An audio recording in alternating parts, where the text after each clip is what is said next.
afternoon, cheeselings, and welcome to a glorious Saturday afternoon. Glorious because of the weather and the sunshine streaming through the window and blinding me, literally blinding me, I can't see a thing. But also glorious because of the cheese. And today I'm eating Bath Blue. Let me just check the website. Bath Blue is a blue cheese, funnily enough, made by the Bath Soft Cheese Company.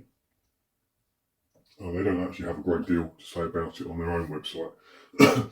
So I'm reading cheese.com. Bath Blue is made from pasteurised cow's milk using animal rennet in the southwest region of England, Bath, I guess. They try to follow the traditional Stilton recipe.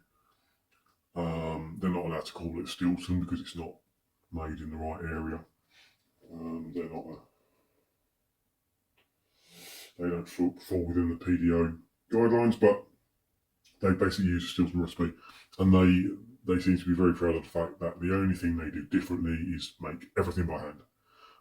And the cheese is made in smaller wheels. So basically it's like a miniature Stilton, or smaller Stilton. It certainly looks like a Stilton, and it certainly smells like a Stilton. They describe it as a soft, artisan, blue-veined cheese with a creamy and smooth texture. It's got a natural rind. It's got a creamy flavour and a clean aroma. It is matured in stone-built rooms for between 8 and 10 weeks to give it a creamy, blue-veined taste and a clean aroma. Okay, right, that's about everything I managed to find out during my research. Let's have a look at the cheese. It is clearly, you can see it, the sun is so bright. Oh man, can you see it?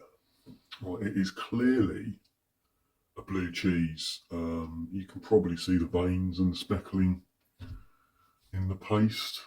It actually, on camera, it looks a lot more orangey than it is. It looks a lot darker than it is. That's just the sun.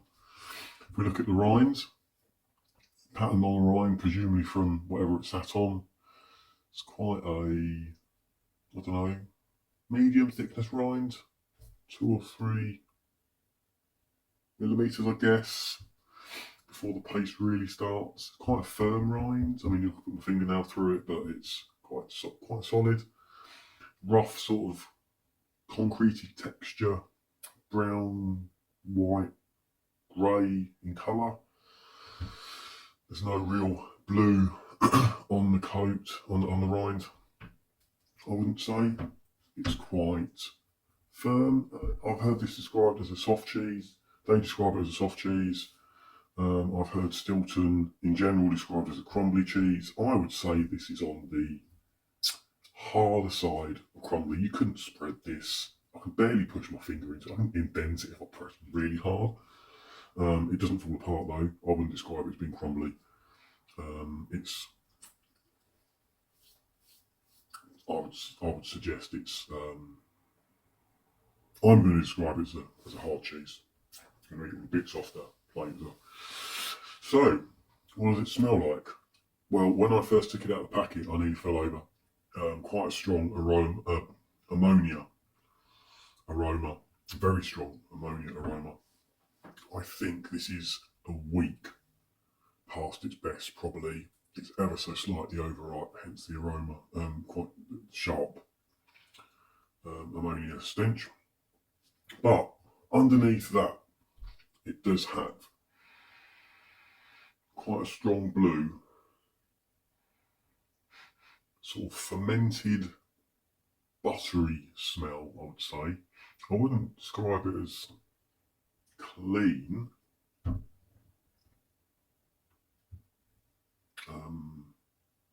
Without being critical, I'll be tempted to call it cleaning fluid, but that would just be very unfair. So what does it taste like?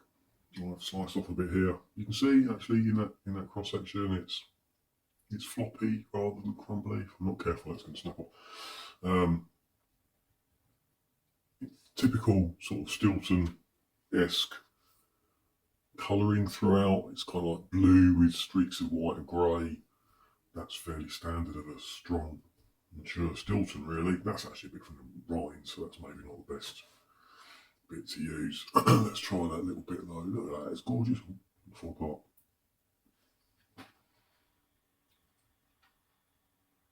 Well, it does not taste anything like it smells.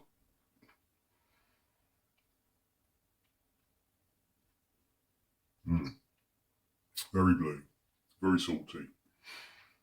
I wouldn't say strong. I wouldn't say overly strong. It's on the stronger side. It kind of reminds me a little bit of Pearl Lass.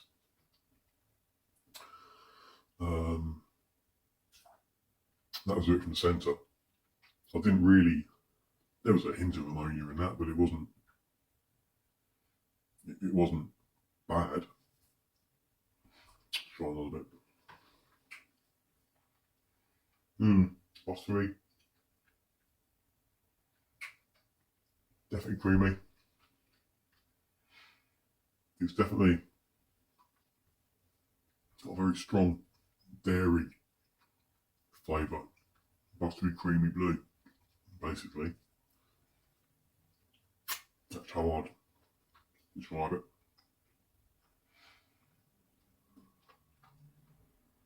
There is an aftertaste, quite sharp, ammonia aftertaste. It sort of works its way up into the nose, but very, very mild, I'd say. Let's try a bit with the rind on it, let's see how that affects it.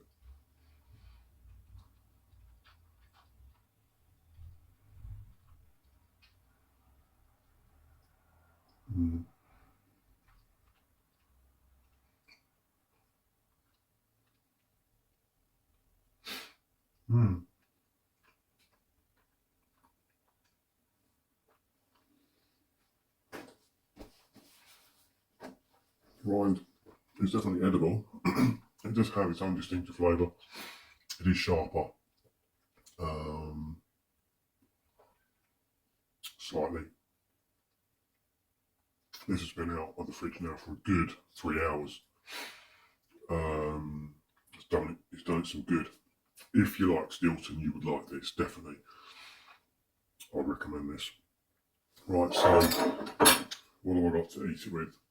Just a small plate of crackers there, same ones. Marks and Spencer's charcoal sourdough flatbread. I've got some Stag rosemary water biscuits, some thin, crisp flatbreads, and some Marks and Spencer's Right and Wheat crackers.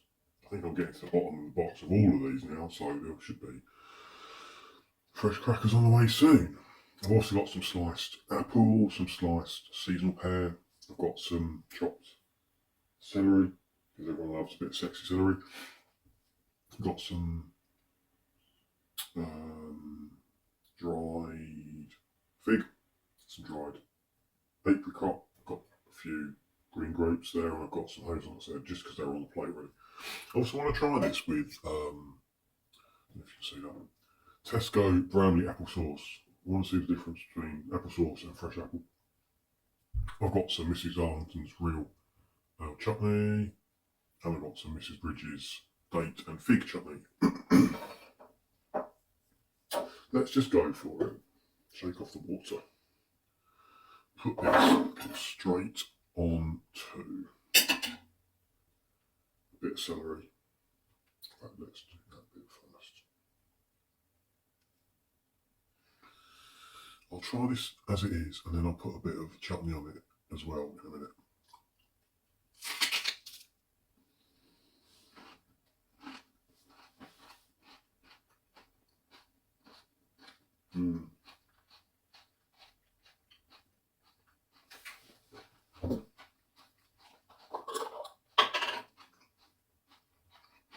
That's rather good.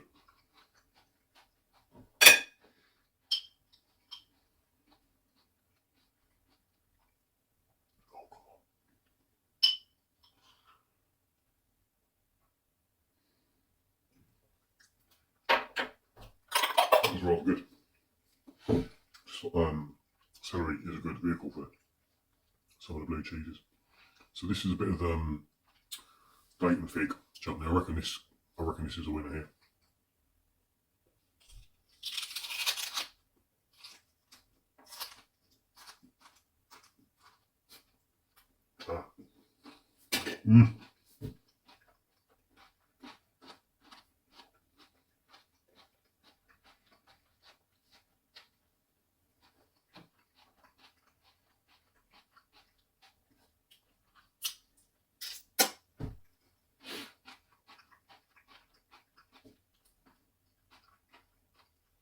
That was a winner, but I was distracted because the celery sort of broke up into strings in my mouth. I was trying to stop it all collapsing.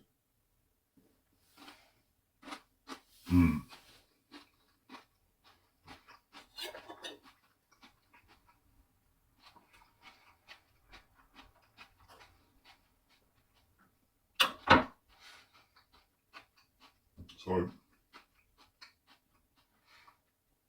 I'm going to leave that there for later. I'm going to try that again. Let's try it with a bit of apple. Same thing with a bit of apple. Just on its own.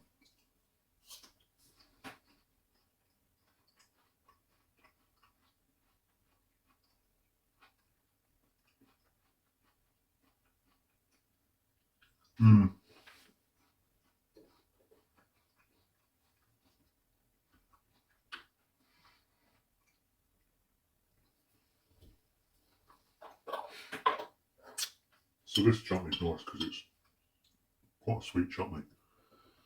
Fruity. Bloody hell.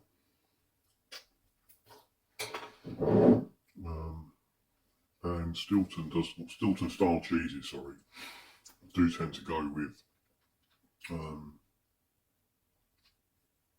of sweet, fruity chutneys.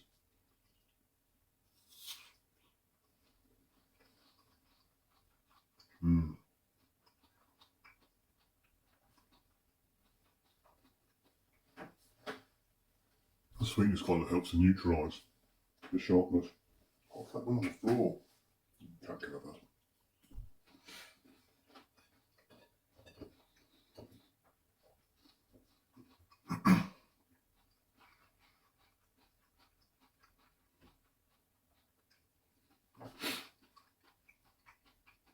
Try a bit on seasonal pear.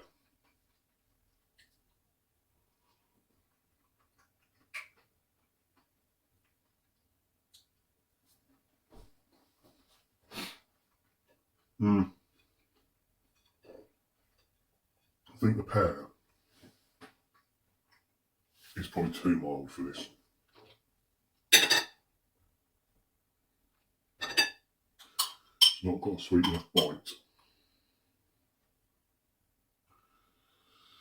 Bloody hell.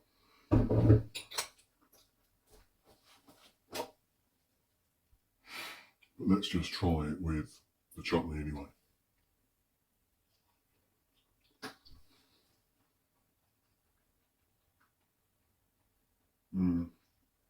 Yeah, it doesn't really work.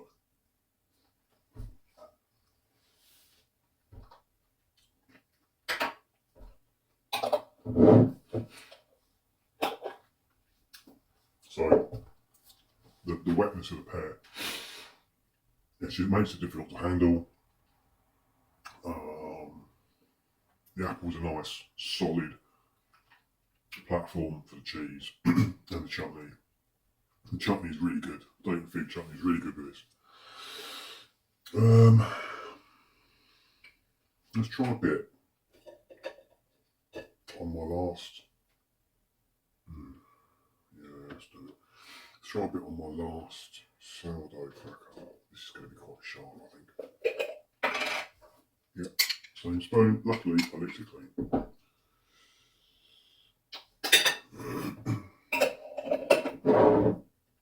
There we go. I don't know how this is going to work. So it's my sourdough cracker with some applesauce.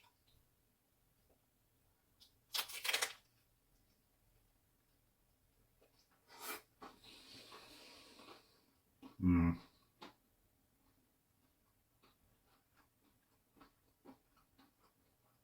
No.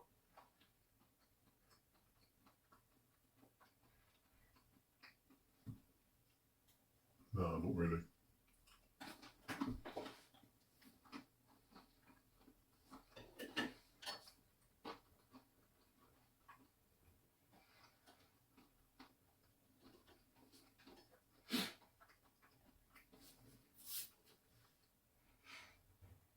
That whole combination was just wrong. This might be different though. To cleanse my palate.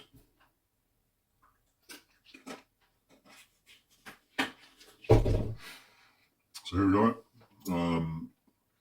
Marks and Spencer's Ryan wheat cracker with a bit of apricot and a bit of fig.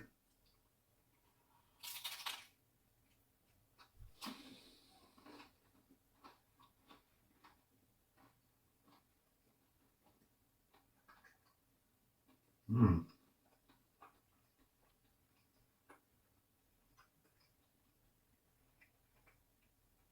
The apricot's not bad.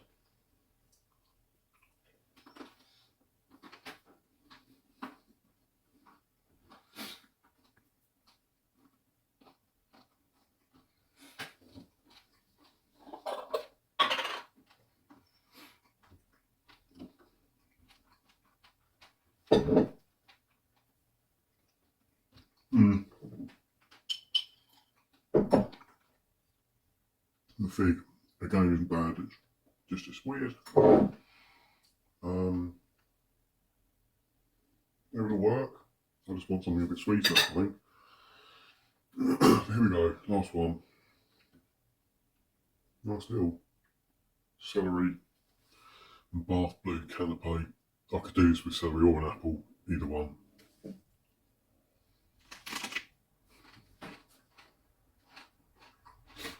Mm.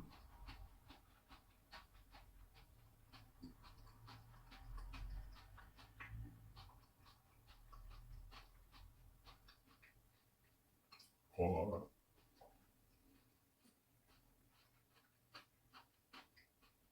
Yeah.